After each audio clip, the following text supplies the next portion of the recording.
Welcome to my baking aisle. Let's make pita bread.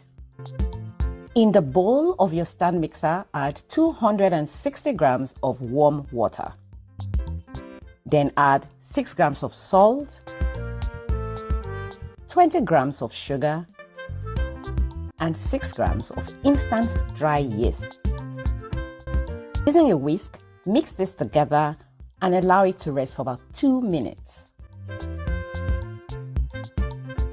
Next, you want to add a mix of 375 grams of all-purpose flour and 90 grams of whole wheat flour. Now, using the dough attachment of your mixer, knead for about 5 minutes. After 5 minutes, add 40 grams of olive oil and continue kneading for another 5 minutes. If you want to make this recipe and you do not have a stand mixer, you can knead by hand, but you will knead for about 15 minutes in total.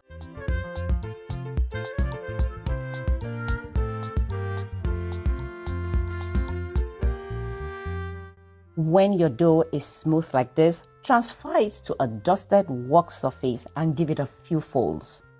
The folds you give your dough will give it more structure and making it easier to work with. After the folds, your dough should be soft, smooth, pliable, but still sticky, okay? Now you need the moisture in your dough because this moisture will help your pita bread to puff up.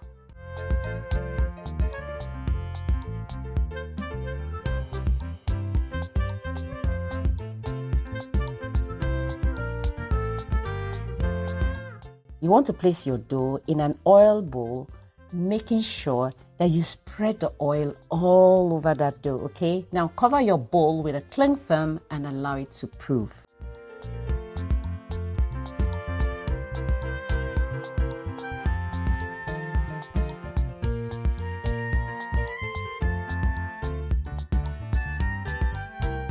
After 1 hour, your dough should have risen and doubled in size just like this.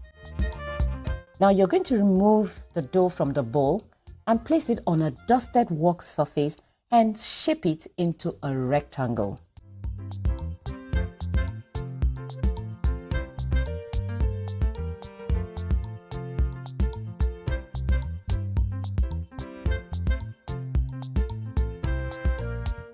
Now divide your dough into 14 equal parts.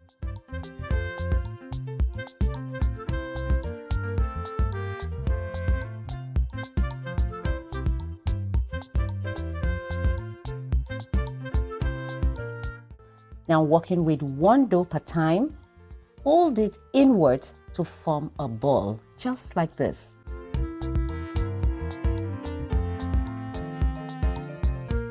Now starting with the first ball, roll each ball into circles, okay? Now you want to roll it to 1/8 of an inch thickness.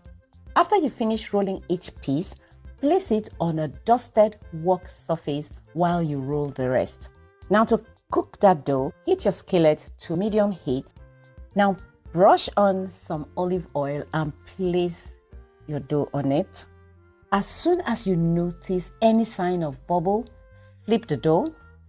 And by the time you have flipped the dough a second time, it should start puffing up just like this. Be sure to cook your dough to doneness, okay? Aim to cook your dough for about 4 minutes in total, 2 minutes per side.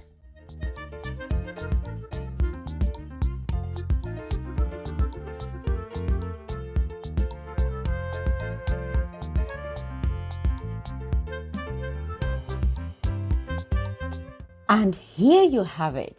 Look how soft and delicious that looks, guys. Now you can fill this with whatever kind of filling you want to form any kind of sandwich.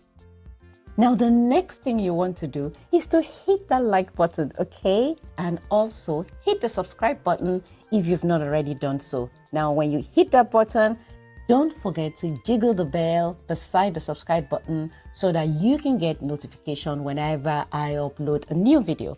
Thank you so much for watching till the end. Guys, you know I love you. See you in my next one. Bye-bye.